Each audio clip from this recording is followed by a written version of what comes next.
Hi, friends. Welcome to episode 5 of Friends Finding Faith. Today we are going to be discussing rescue. I will tell you, rescue was one I actually had on my mind when I was driving to church one day.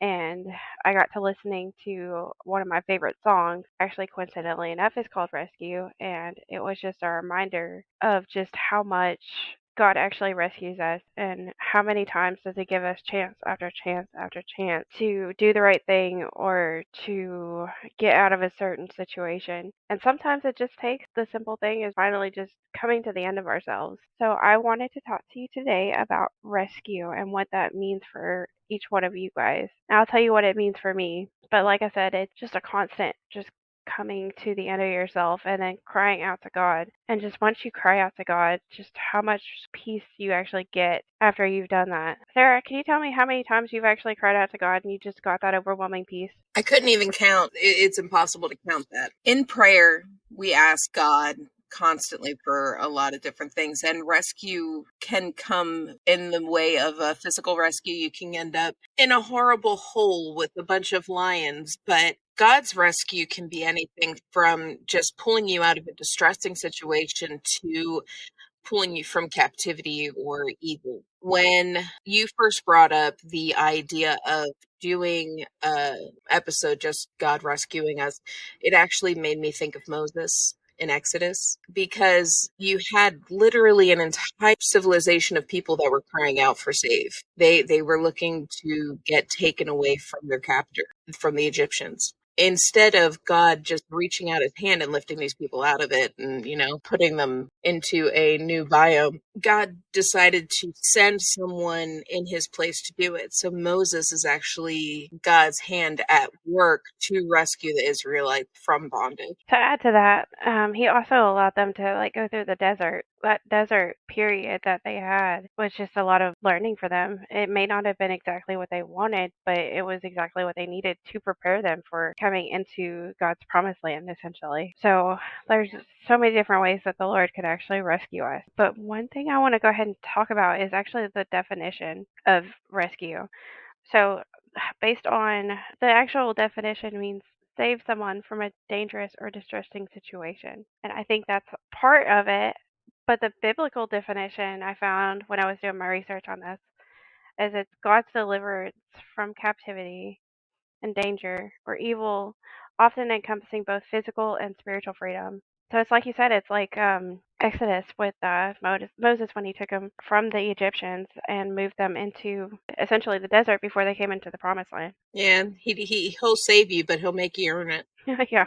Or he won't really make you earn it. He'll make you learn during that process.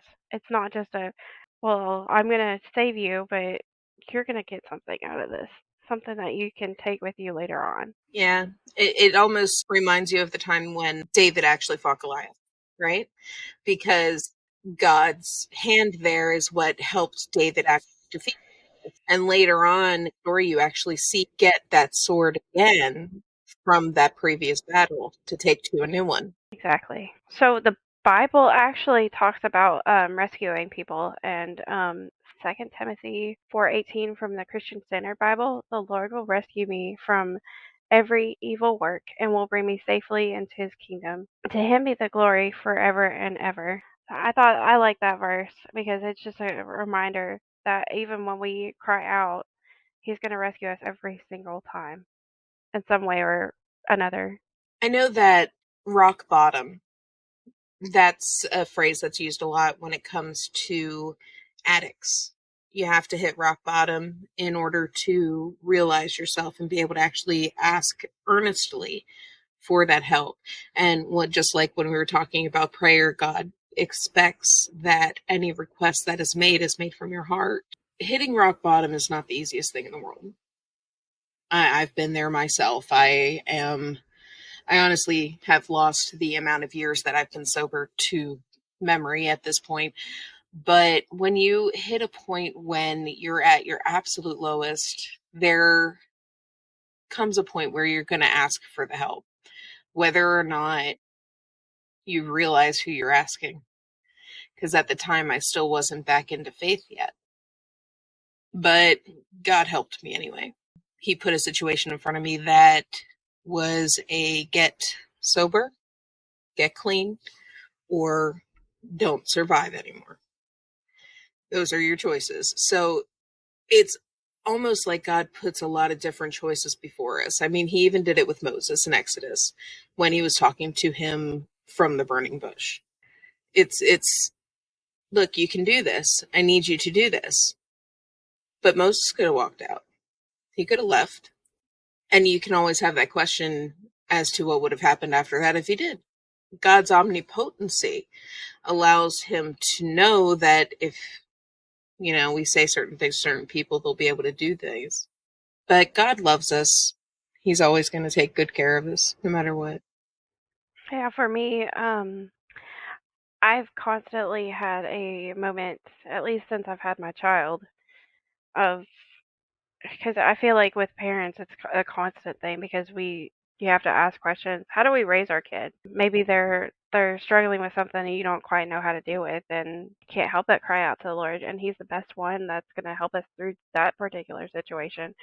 For me, I was dealing with custody issues with my son, and I was at my wit's end. I didn't know what else I could do, and I had gotten tired of running. And I have been a Christian my entire life, almost since as far as I can remember, and I hadn't had that moment of where I needed to come to the end of myself. And for me, when my son was born, and a year afterwards actually is when I had to come to myself because I was struggling. I was on survival mode, and I've read about people who have been through the survival mode type thing when your body is just gotten so used to waiting for the shoe to drop. You just do things and you just barely just coast on through life. And I didn't want to live that way anymore because my mom used to tell me that I was a happy child until I reached a certain point in my life when I just wasn't anymore. And a lot of that had to do with growing up and getting away from that Christian foundation that I had been so used to. And I found myself doing things that I hadn't done before, like lying. And I don't like to lie. I would rather have everything out in the open. I don't like secrets. I've come to find out that secrets will bite you in the butt more often than not. And then the constant having to lie to cover up those secrets was just made it 10 times worse. So for me, it was my custody thing. I had lied and just barely coasted through, and I was tired of just barely coasting through, and I needed help because I was dealing with this custody issue. So I finally just cried out to the Lord, and I reached out to my mom, and I'm like, "Look, I did this. I am to the point where I just can't do this anymore." And my at that point, my mom had stepped back a little bit, but when she heard that I had cried out to the Lord and had rededicated my life and was ready to do whatever it took just to change, she was right there with me, alongside of me, helping me through finding my Christian roots again. And I thank my mom every day for that. And I don't think I've ever actually told her that. So when she finally listens to this one, she's gonna have a pleasant surprise because she doesn't know that what she did, even just stepping back and then finally just rushing in and helping me that again. It She doesn't know what it did to me. I think she's seeing the results now because I'm in a better situation. But and isn't it amazing how the Lord, when we cry out and ask Him for help, how He'll send the right people into your path that'll help you and guide you to get you to where you need to be. Have you noticed that? Because Oh, absolutely. Before I had met my husband, I was dealing with my kids and one of them lying often. And that just started to snowball. Um, and I wouldn't have been able to find my faith to be able to get through that snowball situation without my husband preaching to me on a regular basis. Because I never, after leaving faith, I did not come back very quickly just because I didn't feel like I could be forgiven for what I had done throughout my life. All of the little things, all of the lies that I told, all of the falsehoods that I lived through, all of the um, just everything that I had done in life, all the people that I had wronged.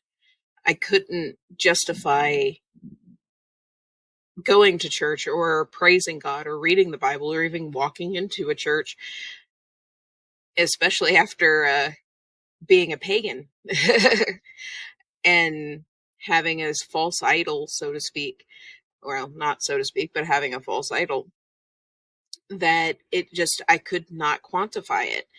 And that's when he brought up how and why Jesus died.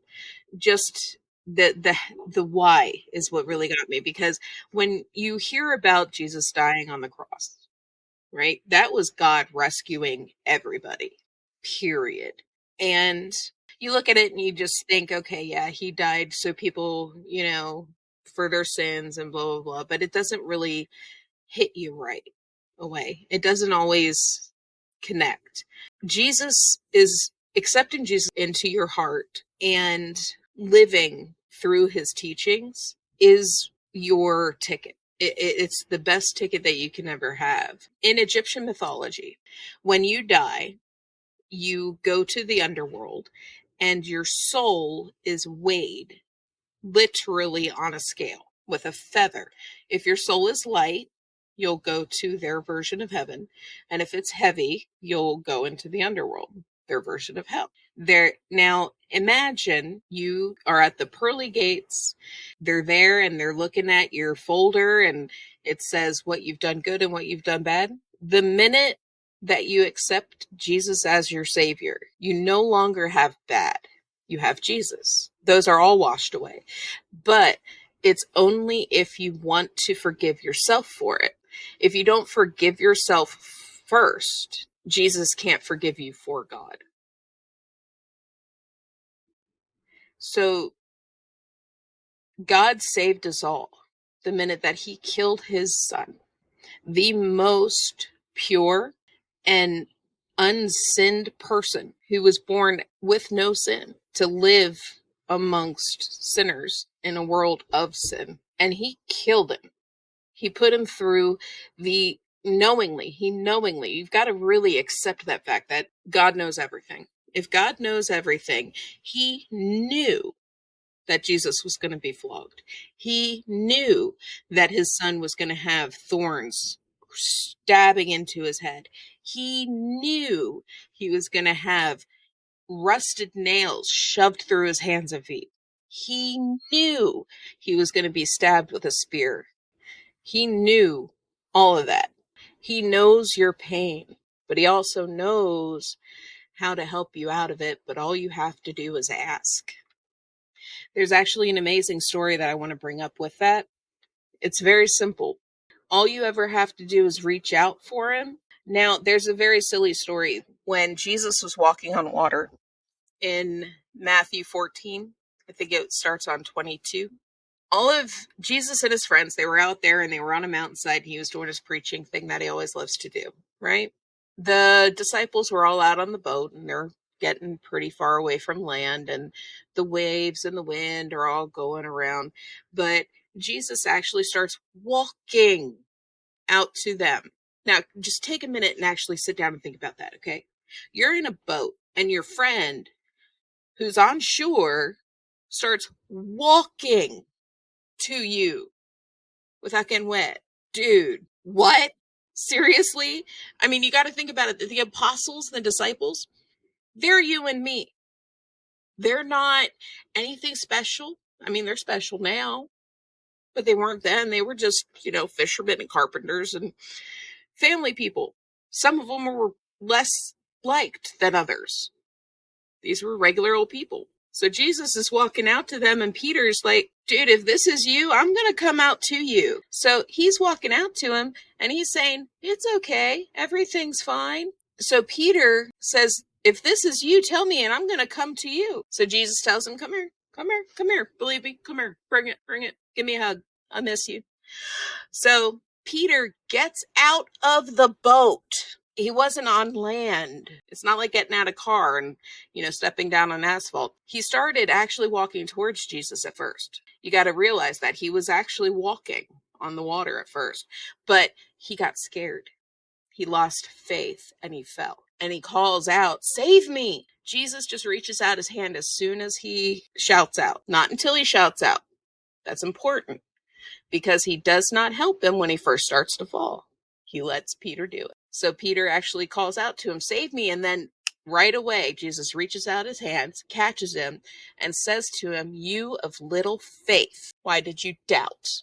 You never have to doubt. That reminds me of another story that's similar. When they had taken out the boat and there was a storm and the disciples are above board freaking out because they're gonna be topped over and Jesus is underneath sleeping and the disciples at this point are probably realizing that the boat is about to tip over unless they wake up Jesus. But because of their faith, they wake him up and he goes out there and the storm calms and the bright sunny skies come out. So in similar situation, even though Peter may not have had faith at that point, he was able to get that rescue, but he also rescued the rest of the disciples in another situation and calmed the storm. And they were able to witness that firsthand of how much, even when it seems just tiny, much he actually does rescue us. We just have to call out. And that's what he wants from us every single time that we say a prayer. He knows our thoughts, he knows our needs, but he wants to hear it from us first before he'll go in and do what he needs to do to get us where we need to be. Yeah, I think it actually comes back to something that a lot of parents tell their kids too. You can't, I can't trust you unless you trust me. God can't trust you to follow his word so that way he can reach out and raise you up when you need to be raised up unless you actually have the faith in him to save you. All right. There's been really, really nasty storms that have come through the United States in the past few months, especially when it comes to tornadoes. Because Tornado Alley is moving. Did you know that? It's actually shifting. So it's not as much over Kansas and stuff. It's actually gotten bigger. There's this whole slew of states that aren't used to it. You're seeing a lot more tornadoes in Western Tennessee, Central Tennessee, Kentucky last night. It was insane. All right, you get something horrible happen and a tornado comes through and blows your house down. Who do you call? You don't call the Ghostbusters. They ain't gonna help you. Although that's an amazing movie. I love my movies. Anyway, you call 911, right? Because you trust that they're going to be there and you trust that they're going to come take care of you and you have faith that they'll get to you eventually. And that's the same thing with God, is that he can't trust you to let him help you unless you know he can. Yeah, I saw a couple of stories. Do you remember last year when Hurricane Helen came through and it barely touched Florida, but it really touched like the North Carolina area up into Virginia and Tennessee. But actually, those areas got affected more than Florida would. I was expecting to get worse. Yeah, they're still they're still fighting it over there in western North Carolina. There's still people that are living out of tents. But I have also seen so many praise stories about how that one storm brought together so many different communities and how many people have actually stepped up. And I think a lot of it has to do with our faith, is that they were relying on their trust in God. And the Lord's like, okay, well, I'm going to bring in certain ministries and I'm going to bring in certain people in your life to just kind of remind them, hey, this may have happened, but it brought together this community. When you brought up the storms, I just had to bring up the hurricane last year because, like I said, it hit more north than it would when you would expect it to hit Florida. And that was not something they were prepared for up north, as they haven't been really hit by a hurricane like that before. And there's a lot of stories through the Bible. I mean, that talk about, God lifting people up and saving them from really horrible things. From David and the lions to all of the Israelites in Egypt and what was another one? David and Saul. There's numerous instances, but It's not only from physical strife or a disaster that God will lift us up. It can be something simple as mental issues. You just have to be able to ask for it. It's always about your intention and your passion behind the intention. If you're asking for help from a hollow place, the help will be hollow. And I'm kind of reminded of that first story that you told with the where the woman had prayed for this amazing husband and the Lord sent a dog instead.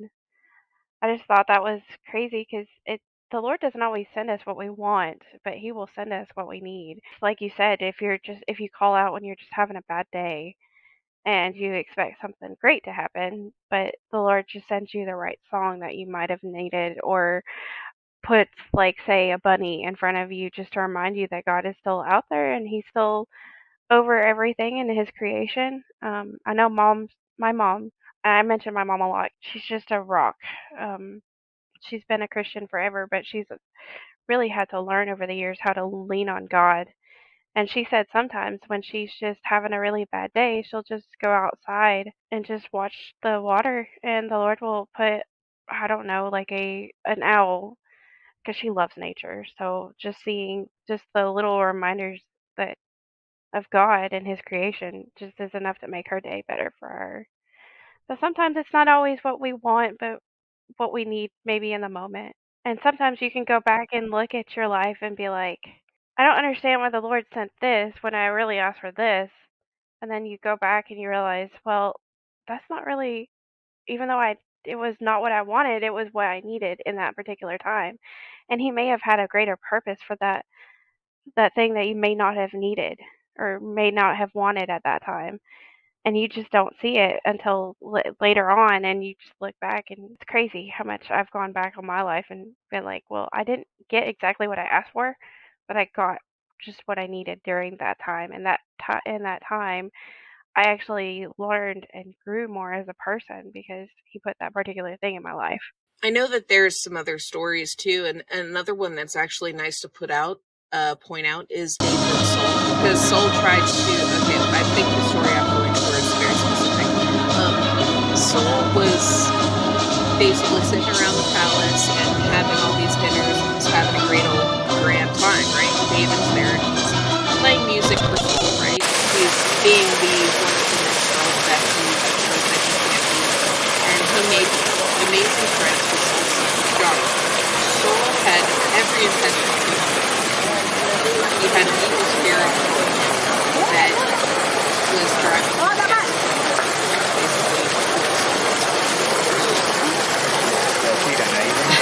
whether or not to anyone or himself for that matter. So he wants to kill David. The only reason that David was rescued from that was because Jonathan was in his life and was his friend. Our friends are placed in the path of our lives at certain points in that timeline for very specific reasons. You have to that's where that trust comes in again.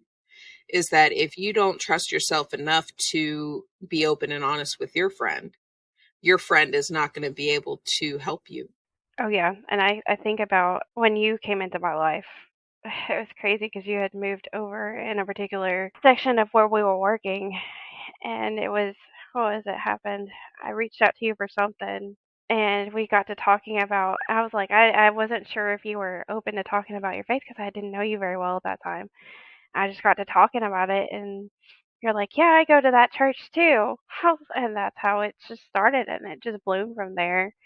And you were exactly what I needed in that particular time, and still what I need now. I honestly think God has kept you or drove me towards making friendship with you just because I needed to keep my faith, because I was only just coming back into belief around the time that we met. Because of my history, I wouldn't have put it past myself to have turned away again. Yeah, sometimes that's just what we need, is just somebody to be there to encourage us and to help us continue to grow in our faith. And that's what you've been for me too, because I've been a Christian my entire life, but I needed to grow with the Lord, and you've kind of helped me open those doors again to rediscover my faith. No, I didn't do it. God did it.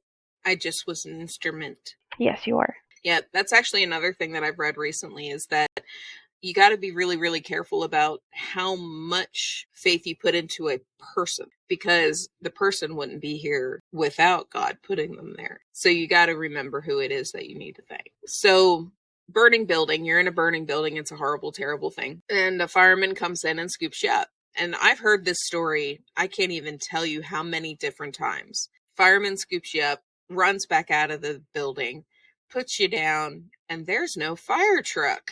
Where'd the firemen come from? How many people have been pulled out of a situation by another person that they never heard before, never saw before, and never saw again? I have a story to go with that too. Because Michael and I were driving home from my parents' house one weekend. That's about a 2-hour drive from where my parents live to where we live. So we were driving home one day, and I just happened to want to stop to go basically put my glasses on. But when I stopped in the middle of a sandbank because Florida has all kinds of sand everywhere. It doesn't matter if you're in the middle near the beach, it doesn't matter if you're near a lake. There's sand everywhere. That's just what Florida is. So we stopped in this sandbank and we're fixing to drive off, but we realized I got stuck and we couldn't get out. And my little Honda Accord just didn't have the power to get out. And we are in, okay, so when you think of Florida, you think of beaches and sand and swamp, but you don't think about the rural area. And it's Florida is mainly cow field. In fact, even in Orlando, I've seen like buildings and they'll have like a cow field right next to it. Like businesses with a cow field right next to it in the middle of a city. And that is not one thing I ever expected when I moved to Florida. But anyway, we're in the middle of basically nowhere. Near some orange groves. Well, there was cows and then there were orange groves. That's what Florida really typically is, and you don't really think of that, but that's what it is. And there was it was on a country road in the middle of nowhere. Hardly any cars driving by, but there was one particular car that actually stopped by, and he didn't speak much English, but this guy, out of everyone that had driven by them, granted there was only a few, and there was a few that were driving by with even trucks, and they didn't even stop by or even bother to ask if we needed help. But this particular guy may have been in an HRV type of car, and he stopped, and he actually cut out his seat belt and attached it to the back of my car and used that to pull it out. And he doesn't realize what he did shook me on the way home because of all the people, like I said, even trucks driving by, this guy cuts out his own seatbelt that is probably going to cost him a little bit more than, 20 bucks to get it fixed to help strangers, and he wouldn't even take money for doing that. But it's just when you talk about the rescue, it was not something we expected, but the Lord got us out. That one person. So you found yourself your very own Good Samaritan. That word by itself just takes you right back to Bible because that's actually a phrase that was taken from it. It was taken from Bible story. Samaritan is quite literally just a word for somebody from Samaria. Samaria. I never get the pronunciation right. And I forget who it was. They were laying on the road, right? Mhm. But the story goes that there's this gentleman, he's laying on the road and he's from an opposite tribe. And you have somebody just walk on by and nobody's going to help him. He's there and he's beaten horribly. He was mugged. And then finally, somebody from this, it's almost like the the Montagues and the Capulets, I think is how it was explained to me almost, is that, this person from the other family that you cannot talk to, you don't want to see, they're horrible people, you've been told they're horrible people your entire life, stops and helps the man, gets him a hotel, pays for the hotel, gets him some food, and wishes him well. We need more good Samaritans in the world again to do God's work, basically, because that's what we're told is to be a help to your community. And I know you do a lot of that. Yeah, I love my volunteer work. It's so much fun. Now, I know there's some other stories in the Bible too that really do point out where God rescues us. Like, I know you had mentioned about Job. Oh, Job. Job was actually that one's kind of a little bit crazier because the devil really wanted to test Job and do all these terrible things. Like he lost his health, he lost his family, he lost basically everything that he owned. The devil couldn't have tested him without the Lord's permission. Even in all of that testing, Job still remained faithful and he refused to say anything negative about the Lord because he knew that the Lord would come through for him in the end. And he did. Job gained back his land, he gained back his health, and he gained back his family. Yes, he did lose a lot of family that he had had in his life, but he blessed them with more kids and more grandkids. And it says in the Bible he will take care of those, not just 70 times 7. Job was a good example of how much, even though, and the Lord did let him be tested, the devil would not have been able to do what he did to Job without the Lord giving him his permission. And honestly, it was just a good reminder of, yes, he did take away all of this stuff, but because Job remained faithful and trusted in the Lord, he gave him back what he lost and then some. So, God's rescue. God rescues us from dangerous or distressing situations. He can rescue us physically, He can rescue us mentally, He can rescue us emotionally. He can rescue us however we need rescued if we ask for it from our heart. And there's evidence in the Bible that shows us that constantly, from Exodus and Moses saving the Israelites from Egypt, from Jonathan saving David from Saul, so that way David could go on to do all of the things that he was destined to do. Jesus saving us from eternal damnation just by living out his life the way that he was supposed to. Jesus lifting Peter out of the water when he was silly and decided that he definitely can do that, because lifting him out of the water because he lost faith. So I have a question for you. I was looking through my notes. I saw a good point. When we are at our lowest of lows, why do you think that the Lord doesn't intervene sooner? Why does he wait for us to call on him? Why do you think he does that? The same reason I don't reach out to my kids when they fall down, because I want them to get back up. Sometimes I think it's at least a thought of mine. I don't know if there's a reference enough for me to be able to put here. He wants us to grow. He wants to be able to prepare us for the rest of our lives. And even falling down and scraping your knee, going through a very difficult situation, calling out for help, no one is helping you. God is not putting his hand out. He's, you're not having this full direction, but it's the development of your brain and the development of your decision making process as to how to deal with any given situation, because the decisions that we make form our personality later. Choose to take a job in front of customers, you're going to end up being very good with people whether you want to or not. Mm-hmm. Take a job to learn how to weld, and then you're going to learn how to build things. Every decision that we make and every conflict that we enter into is what helps develop us as a person. It actually talks about it a lot in the Bible, and you can actually go back and look at, let's say, David fighting Goliath. Just like I had mentioned before, he fought Goliath, and it was hard, and he took God with him, and he won, and he got Goliath's sword. And then he used Goliath's sword later when he needed help. And that was God basically putting out that helping hand to David when he needed it. Yep. I mean, God has destroyed entire cities, wiped out the entire world. God could have just reached out, poked Goliath in the eye, and he would have just fallen over, right? Struck him down, turned him into salt, through lightning, but he didn't. It also kind of set him up to become the warrior that he needed to be to lead those armies for the Israelites because he was developing David for something greater. And it's just like he does with us every day. And honestly, sometimes, like, even when we call out to the Lord, when it just seems like he's just silent, when we ask for help, does it seem like he always comes to the rescue every time, though? Or do you think sometimes he is just silent because maybe he's doing something else that we may not actually see? I've seen that a lot in myself too, where I've called out and he's been silent, or I thought he was being silent, but he was actually kind of like when you see a big show in the theater but there's also people that are working in the background that make the show run.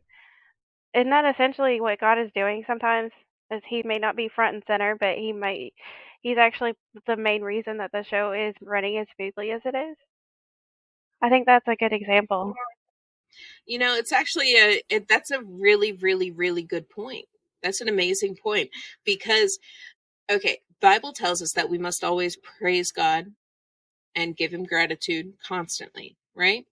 So if your show's going really, really good and you're having such a great show, or you fall down and break your leg and you don't feel like God is there for you, that's because he's not supposed to be. That means that you're just going to have to deal with it. But he's building you up to something.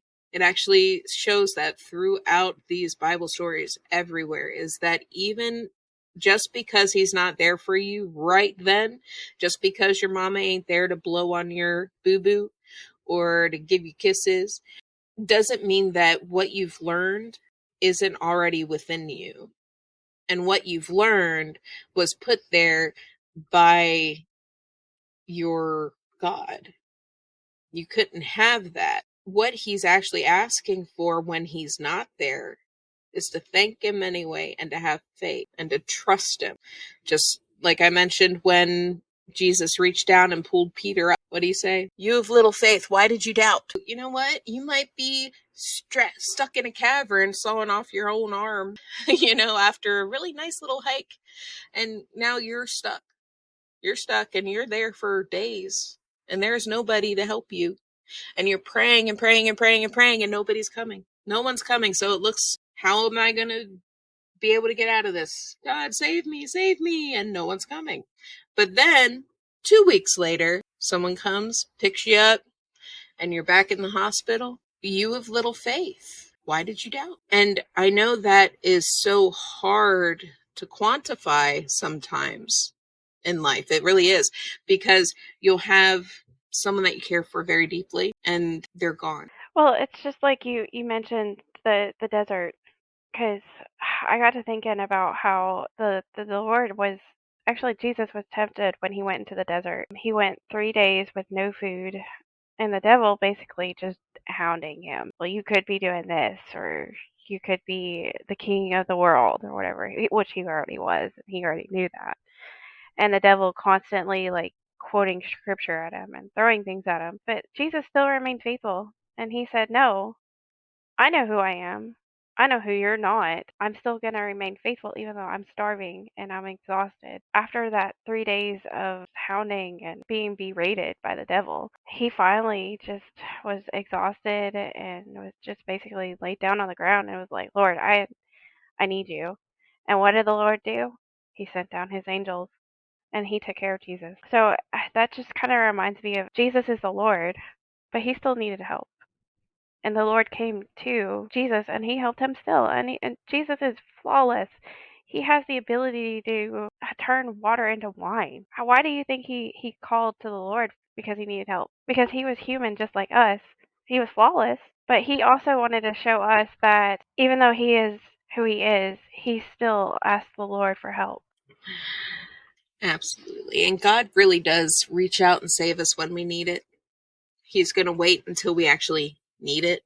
Just like when we're little kids and we have to learn the difference between what we want and what we need. Just to wrap up, when it comes to God's rescue, right? He can rescue you from anything. He can rescue from physical strife, from sickness. He can rescue you from, he can lift the poor. He can split a sea to make sure that you get away from your enemies. But you need to have that faith in him for him to have faith in you. So make sure to reach out to God, to Jesus, and pray constantly.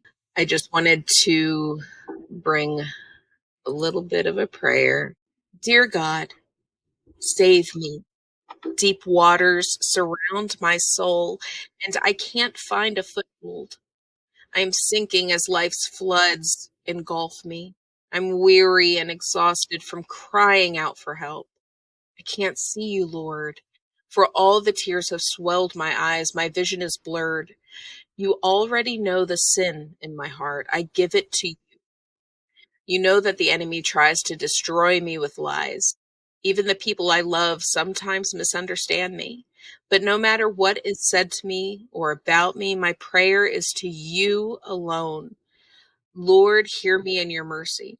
With your never ending, reckless love delivered in your perfect timing, pull me from the deep and rescue me. Don't let the waves overwhelm me, or the deep waters engulf me, or the pit of death devour me. Answer my prayer, O Lord, for your love never fails. Because of your great mercy, you never give up on me. Don't hide from me. I desperately need to hear from you. Draw near to my soul and redeem it, for I long to praise your salvation with a thankful heart. Amen.